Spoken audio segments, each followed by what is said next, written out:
Kayla Harrison. My name is Kelsey McCarson. I cover combat sports for Heavy. You know, they just kicked off. They announced the 2021 season for PFL. I know that last year you were not happy with having to wait so long to get a fight. How excited are you to start the season? Yeah, I mean, I'm amped up. I'm excited. I think 2021 is definitely going to be better than 2020 for hopefully everyone, but me specifically.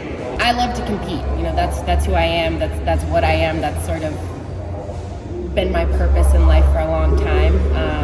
And my goal is to be the best in the world. And in order to do that, I have to have an opportunity to compete. So I'm thankful that the season is back. I'm thankful that I'm going to get to go up against some new competition this year. And, you know, I've stayed ready. I've been training every day. Things don't change. It's just put somebody in front of me and lock that cage door. You actually made your featherweight debut this year. I did.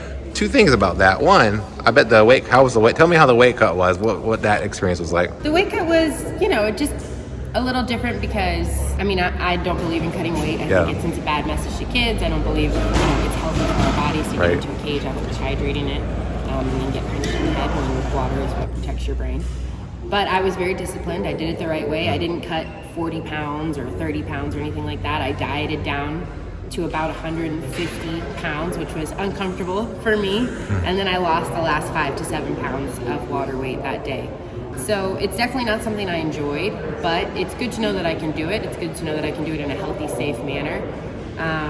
The aftermath has been bigger than the actual cutting the weight because I notice my body is like changing a little bit. It's retaining a lot more than it. Normally I just, you know, I show up at fight week and I do one workout and I'm on weight at 155. So now my body is like starting to sit a little bit heavier, which I did not expect. Yeah, that's like counterintuitive. Yeah. My body's like, oh, you're going to deplete us? So then we're going to hold on to every last bit of food you put into your body. Well, like I said, I was super grateful to meet you. And then upon seeing you, I'm kind of surprised after seeing your last fight that I don't see you covered in blood right now. Right? What was that like? Was that weird as it happened? Because watching it, and I've been covering combat sports for a long time, I was like, that's a lot of blood. Yeah, it was a lot of blood for everyone. I think my coach, Mike Brown, who's obviously a legend in the sport and has been around as a fighter and a coach for years, said it's the bloodiest fight he's ever seen. Yeah. And I mean, he's like Dustin Poirier's coach, too. Right. So if it's the bloodiest fight he's ever seen, then I know it's pretty bloody. It was gross, to be honest, when I was in there. It's like, it's one of those things where you're at war with yourself. You know, there's a part of me who's a human and is like, I don't want to do this to someone. And there's another part of me that is like, win at all costs, you know, smash her face. Right, because I figured like while you were doing it, you probably had some thoughts like, well, this is getting kind of out of hand. I mean, I was literally slipping in blood. And I was like, is this normal? Like, when are they going to stop it? You know, because you were winning pretty convincingly, I thought.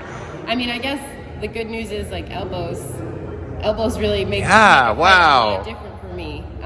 So that was an exciting part of fighting in Invicta last year, for sure, was just seeing the difference of the damage that I'm capable of doing when full MMA rules are allowed. Yeah, that's super exciting. I know a lot of people are excited about the idea of you facing somebody like Cris Cyborg someday, or your teammate Amanda Nunes, who most consider the greatest. She is the greatest. Yeah. So how excited are you about that? I actually read articles that suggested that Cris Cyborg was scared of you. That's why she didn't sign the PFL. I mean, she does a lot of talking, but she doesn't do a lot of signing on the dotted lines. So, listen, I have a lot of respect for Cris. You know, she's one of the pioneers of the sport. She's done a lot. I feel like she's also had a really uphill battle, you know, just in terms of promotions. And she really just made it so that she was so good people couldn't ignore her. And I respect that. You know, I have a lot of respect for that. But I'm not afraid of anyone. And I'm not afraid to go toe-to-toe with anyone. I'm not afraid to step in the cage with anyone. You know, everyone here makes fun of me. They say I have a huge head and I'm delusional and this and that. Because I'll say, you know, who says that? Kyle Dake will walk in the room. I'll be like, oh, I can take him down. And they're like, Kayla, stop talking. But I just have that inner confidence, that inner belief. You know, I know that I train hard. I know that I work hard. I know that I'm smart and I'm capable. And I look forward to one day proving that against someone like Cris Cyborg. Well, and that, like, to me, that's a sign of true humility, because I've seen that in you, too. You say a lot of things like, I can do that, I can be the best, but you genuinely believe it. I do. I genuinely believe it because I put in the work, you know.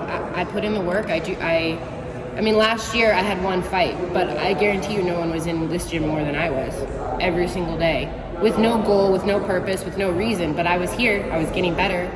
And I feel like it actually, hindsight was a blessing because I made so many strides. You know, it wasn't about focusing on an opponent. It was about focusing on me and my weaknesses and getting stronger and getting better all around. So yeah, I believe it. I believe that I can be the best in the world. I believe that it's only a matter of time. I've kept my head down. I've worked hard. I've got the best team surrounding me. You know, you can't ask for better coaches. You can't ask for better training partners. And I believe that when you do things right, good things happen. It's an amazing place here where you train an American Top Team. It is, isn't it? Yeah, and then, first of all, I had high expectations because it's a pretty famous gym, but it's like, you know, it's like super fancy. It's legit. And pretty amazing. It's like they planned it, they built it. Yeah, Dan Lambert is he's a psycho.